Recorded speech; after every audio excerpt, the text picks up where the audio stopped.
ಆತ್ಮೀಯ H16 news ಅರ್ಥಾತ್ ಹೇ ಸೀತಾರಾಮಗೆ ಸ್ವಾಗತ. ನಾನು ನಿಮ್ಮವ MI ಅಥವಾ ಮಲ್ಲಪ್ಪ ಜೋತಾವಾರ್. ಆದ್ಮೇಲೆ ಈಗ ತಾವು ದಿನ ಸುದ್ದಿಗಳನ್ನ ಅದರ ಜೊತೆಗೆ ವಿಶೇಷತೆಗಳನ್ನ ನೋಡ್ತಾ ಹೋಗಿ ವಿಶೇಷ ಈ ಮೊದಲನೇ ಸುದ್ದಿಯನ್ನು ನೋಡಿ.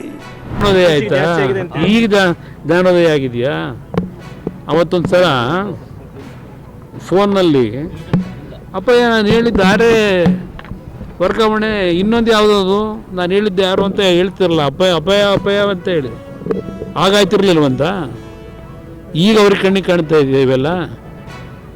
ಇದು ಪ್ರತಿದಿನ ನಡೀತಾ ಇದ್ದ ದಂಧೆ ಇವರ ನಾಯಕತ್ವದಲ್ಲೇ ನಡೀತಾ ಇದೆ. ಇನ್ನೊಂದು ದಲಿತ ಸಿಎಂ ಏನಾದರೂ ಆದ್ರೆ ಅದು ಕಾಂಗ್ರೆಸ್ ಪಕ್ಷದಲ್ಲಂತೆ, ಬೇರೆ ಪಕ್ಷದಲ್ಲಿ ಅವಕಾಶ ದಲಿತರ ಆಗ್ತಕ್ಕಂಥದ್ದನ್ನು ತಪ್ಪಿಸಿರದೆ ಇವರು. ಮಲ್ಲಿಕಾರ್ಜುನ್ ಖರ್ಗೆ ಯಾವತ್ತೂ ಆಗಬೇಕಾಗಿತ್ತು, ಪರಮೇಶ್ವರ್ ಯಾವತ್ತೂ ಆಗಬೇಕಾಗಿತ್ತು. ಅವ್ರನ್ನ ಅಲ್ಲಿಂದ ಖಾಲಿ ಮಾಡಿಸಿ ಒಳಗಡೆ ಉತ್ತೊಳಗೋಗಿ ಸೇರ್ಕೊಂಡಿರೋದು ಇವರು. ಮಾಡೋದಾಗಿದ್ರೆ ಯಾವತ್ತಾಗೋದು, ಈಗೆಲ್ಲ ಆಯ್ತು ಪಾಪ ಖರ್ಗೆ ಅವ್ರಿಗೆ ಆಗಕ್ಕಾಯ್ತದ? ಆಗ ಅಂತ ಕಳಿಸಿ ಡೆಲ್ಲಿ ಕಳಿಸ್ಬಿಟ್ರು. ಈಗ ದಲಿತರು ಮಾಡ್ತಾರೆ. ಯಾಕೆ ಇಷ್ಟು ವರ್ಷದಿಂದ ಮಾಡಲಿಲ್ಲ? 75 ವರ್ಷದಲ್ಲಿ ಯಾಕೆ ಆಗಲಿಲ್ಲ? 75 ವರ್ಷ ಆಯ್ತಲ್ಲ, ಯಾಕೆ ಮಾಡಲಿಲ್ಲ? ಇನ್ನು ಕಾಂಗ್ರೆಸ್ಸಲ್ಲಿ ಇಲ್ಲಿ ಕರ್ನಾಟಕದಲ್ಲಿ ಮಾಡೋಕ್ಕೆ ಅವಕಾಶಗಳಿರಲಿಲ್ಲ.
ಅಪ್ಪಯ್ಯ ಅನ್ನೋರು ಯಾರು? ಅಪ್ಪಯ್ಯ ಅಂತಾರಲ್ಲ, ಯಾರದು ಅಪ್ಪಯ್ಯಂದು ಮರೆತುಬಿಟ್ಟವ್ರ? ಸಿದ್ದರಾಮಯ್ಯನವರು ಮಗನ್ನ MLA ಅಲ್ವ ವರುಣದಲ್ಲಿ ಇದ್ದಿದ್ದು. ಇಲ್ಲೆಲ್ಲ ರಾಯಚೂರಲ್ಲ, ನಮ್ಮ ಬಾದಾಮಿ ಅದು ನಮ್ಮ ಪಕ್ಷದಿಂದ ಅಲ್ಲೂ ಅವರಿಗೆ ಜೀವ ಸಿಕ್ಕಿದ್ದು. ನಮ್ಮ ಅಭ್ಯರ್ಥಿನ ಸ್ವಲ್ಪ ಸೈಲೆಂಟ್ ಮಾಡಿದರೆ ಅವತ್ತೇ ಖಾಲಿಯಾಗೋರು. 2018 ಚುನಾವಣೆಯಲ್ಲಿ ಚಾಮುಂಡೇಶ್ವರಲ್ಲಿ 36,000 38,000 ಸೋತಿದ್ರು. ಇಲ್ಲಿ ಈಗ ಯಾವ ಪಕ್ಷದ ಬಗ್ಗೆ ಮಾತನಾಡ್ತಾರೆ ಅವರು ಬೆಳೆದು ಲಕ್ಷಾಂತರ ಕಾರ್ಯಕರ್ತರು ಶಕ್ತಿ ತುಂಬಿದ್ರಲ್ಲ, ಟೋಪಿ ಹಾಕಿ ಮುಖ್ಯಮಂತ್ರಿ ಆಗಬೇಕು ಅನ್ನೋ ಒಂದೇ ಉದ್ದೇಶದಲ್ಲಿ ಟೋಪಿ ಹಾಕೊಂಡು ಹೊರಟರಲ್ಲ, ಅದರಿಂದ ಪಾರ್ಟಿಯಿಂದ ಹೊರಗಾಕಿದ್ರು. ಪಾರ್ಟಿ ವಿರೋಧ ಒಕ್ಕಲಿಗರದೇನೋ ಅದಿರಲಿ, ಸ್ವಲ್ಪ ಹೇಳೋಣಂತೆ. ಈಗ ಅದರ ಹಿನ್ನೆಲೆಯಲ್ಲಿ ಅವತ್ತು ಪಾರ್ಟಿಯಿಂದ ಹೊರಗೆ ಹಾಕಿದ್ದು. ಪಕ್ಷ ಕಟ್ಟಬೇಕಲ್ಲ, ಇಲ್ಲ ಹೋಗಲಿ ಅವರು ನನ್ನ ಪಕ್ಷದಲ್ಲಿದ್ದಲ್ಲ, ನಮ್ಮ ಜನತಾದಳದಲ್ಲಿ, ಜಾತ್ಯತೀತ ಜನತಾದಳದಲ್ಲಿ ಯಾವತ್ತಾದ್ರೂ ಒಂದು ದಿವಸ ಬ್ಯಾನರ್ ಕಟ್ಟಿದ್ರ, ಬ್ಯಾನರ್ ಅವ್ರ ಕಡೆಯಿಂದ ಏನಾದ್ರು ಮಾಡ್ತಿದ್ರ, ಸಭೆ ಅರೇಂಜ್ ಮಾಡಿದ್ರ, ಹೋಗಿ ಬ್ಯಾನರ್ ಕಟ್ಟ ಹಗ್ಗ ಕೊಡಿಸಿದ್ರ, ಏನು ಮಾಡಿದರು? ಕೆಲಸ ಮಾಡ್ತಿದ್ದು ನಾವು, ಭಾಷಣ ಮಾಡೋಕ್ಕೆ ಬರೋರು ವೇದಿಕೆಗೆ. ಅಲ್ಲಿ ನಡೀತಿರೋದು ಅದೇ. ಈಗ ಕಾಂಗ್ರೆಸ್ನಲ್ಲಿ ಪಾಪ ಮಲ್ಲಿಕಾರ್ಜುನ ಖರ್ಗೆ ಡೆಲ್ಲಿಗೆ ಓಡಿಸಾಯಿತು. ಆ ಪರಮೇಶ್ವರರು ಅಧ್ಯಕ್ಷರಿದ್ದರು, ಅವ್ರನ್ನ ಚುನಾವಣೆಯಲ್ಲಿ ಸೋಲಿಸಿ ಅವ್ರನ್ನ ಮನೆಗೆ ಕಳಿಸಿ ಮುಖ್ಯಮಂತ್ರಿ ಆಗಿದ್ದರು.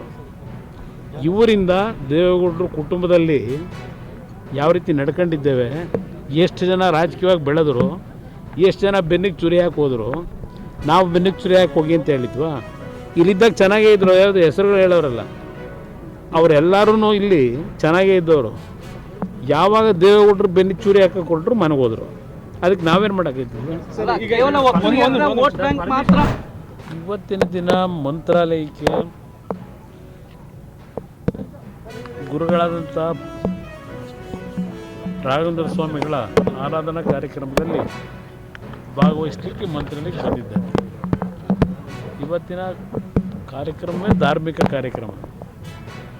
ಗುರು ರಾಘವೇಂದ್ರರ ಒಂದು ದರ್ಶನ ಪಡೆದು ಅವರ ಅನುಗ್ರಹಕ್ಕೆ ಪ್ರಾರ್ಥನೆ ಸಲ್ಲಿಸಿ ಹೋಗ್ಲಿಕ್ಕೆ ಬಂದಿದ್ದಾರೆ. ಇನ್ನೊಂದು ಕಡೆ ರಾಜ್ಯ ಸರ್ಕಾರದಲ್ಲಿ ಸರ್ ಈಗ ಸಿಎಂ ಕುರ್ಚಿ ಅದೆಲ್ಲ ನಿಮ್ಗೆ ಗೊತ್ತಿರುವಂಥದ್ದೇ, ಯಾಕೆ ಅದು ನಿಲ್ತಾ ಇಲ್ಲ ಅನ್ನೋದು ಸರ್? ಹೈಕಮಾಂಡ್ ಮಟ್ಟಕ್ಕೆ ಹೋದ್ರೆ ಕಾಂಗ್ರೆಸ್ನಲ್ಲಿ ಆ ವಿಚಾರ ನಿಲ್ತಾ ಇಲ್ಲ ಅದು ಅವರ ಪಕ್ಷದಲ್ಲಿ ಹೇಳ್ಬೇಕಣ್ಣ. ಈಗ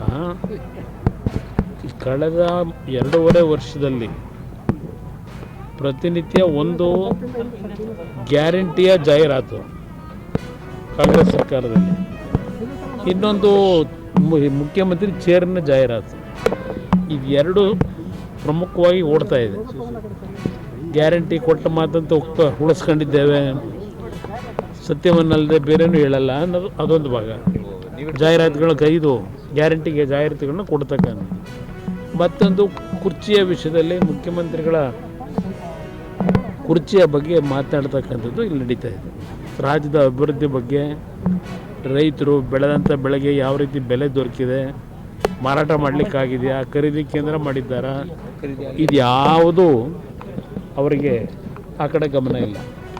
ಅಭಿವೃದ್ಧಿಗಳಿರಲಿ, ಇದು ಎಲ್ಲ ಇವತ್ತು ಸಂಪೂರ್ಣವಾಗಿ ಸ್ಥಗಿತ ಆಗಿರ್ತಕ್ಕಂಥದ್ದು. ಮೆಕ್ಕೆಜೋಳದಂತೂ ಇಡೀ ರಾಜ್ಯದಲ್ಲೇ ಖರೀದಿ ಮಾಡಲಿಲ್ಲ, ಇಲ್ಲಿ ನಮ್ಮ ಜಿಬ್ಲಿ ಜೋಳನ ಖರೀದಿ ಎರಡೂ ಇಲ್ಲ. ಅದರಿಂದ ಇಲ್ಲಿ ಗ್ಯಾರಂಟಿಯ ಒಂದು ಪ್ರಾಧಾನ್ಯತೆ ಪ್ಲಸ್ ಇನ್ನೊಂದು ಚೇರಿನ ಪ್ರಾಧಾನ್ಯತೆ, ಇವೆರಡೇ ಈ ರಾಜ್ಯ ಸರ್ಕಾರದಲ್ಲಿ ನಡೀತಾ ಇದೆ. ಆ ಪಕ್ಷದ ಒಂದು ರಾಷ್ಟ್ರೀಯ ಪಕ್ಷವಾಗಿ ಇತಿಹಾಸ ಇರ್ತಕ್ಕಂಥ ಪಕ್ಷ ಅಂತಾರೆ. 130 ವರ್ಷ 136 ವರ್ಷ ಏನೋ ಆಗಿದೆ ಅಂತ ಹೇಳ್ತಾರೆ. ಇವತ್ತು ಅವ್ರು ನಡ್ಕೊಳ್ತಕ್ಕಂಥ ರೀತಿ ಕಳೆದ 2.5 ವರ್ಷದಲ್ಲಿ ಹೈಕಮಾಂಡ್ಗೆ ಅವರಿಗೆ ಅದೇನೋ SIR ಅನ್ನೋದು ಬಿಟ್ಟರೆ ಬೇರೆ ಏನೂ ಇಲ್ಲ. ಈಗ ಅದು ಯಾವುದೋ ಚೈನಾ ಬಾರ್ಡ್ರ್ ವಿಷಯದ್ದು ಇಟ್ಕೊಂಡು ಕೂತಿದ್ದಾರೆ. ನೆನ್ನೆ ಬನ್ನಿ ಬಿಚ್ಕೊಂಡು ಓಡಾಡಿದ್ದಾರೆ. ಅಲ್ಲಿ ಅವರಿಗೆ ಆ ಕಡೆ ಜ್ಞಾನ. ಅದರಿಂದ ಹೈಕಮಾಂಡ್ ಅಂತಕ್ಕಂಥದ್ದು ಇವತ್ತು ಕಾಂಗ್ರೆಸ್ ಪಕ್ಷದಲ್ಲಿ ಅದೇನಾದ್ರು ICU ಇದೆಯೋ ಎಲ್ಲಿದೆಯೋ ಗೊತ್ತಿಲ್ಲ. ಅದು ಹೈಕಮಾಂಡ್ ಅಂತಕ್ಕಂಥದ್ದು ಇದೆಯೋ ಇಲ್ಲವೋ ಗೊತ್ತಿಲ್ಲ. ರಾಜ್ಯ ಇದರಿಂದ ನಷ್ಟಕ್ಕೊಳಗಾಗಿದೆ. ರಾಜ್ಯದಲ್ಲಿ ಅಭಿವೃದ್ಧಿಗಳು ಸಂಪೂರ್ಣವಾಗಿ ಕುಂಠಿತ ಆಗಿರ್ತಕ್ಕಂಥದ್ದು ನಾವು ಕಾಣ್ತಾ ಇದ್ದೇವೆ. ಸರ್, ಈಗ ಸಿದ್ದರಾಮಯ್ಯ ಅವರು ತಾವೆಲ್ಲ ಇಲ್ಲಿವರೆಗೆ ಸುದ್ದಿಗಳನ್ನು ನೋಡಿದಿರಿ, ಜೊತೆಗೆ ವಿಶೇಷ ಘಟನೆಗಳನ್ನು ಸಹ ನೋಡಿದಿರಿ. ಅದು ನಿಮ್ಗೇನು ಅನ್ನಿಸ್ತು? ನಿಮಗೆ ಲೈಕ್ ಮಾಡಿರಿ, ಶೇರ್ ಮಾಡಿರಿ, ಕಾಮೆಂಟ್ ಮಾಡಿರಿ, ಜೊತೆಗೆ ಸಬ್ಸ್ಕ್ರೈಬ್ ನಿಲ್ಲಿಸ್ಬೇಡ್ರಿ. H16 ನ್ಯೂಸ್ ಅರ್ಥಾತ್ ಸಿದ್ದರಾಮಯ್ಯ ಸತ್ಯದ ಕೈಗಳಲ್ಲಿ ವಂದನೆಗಳು.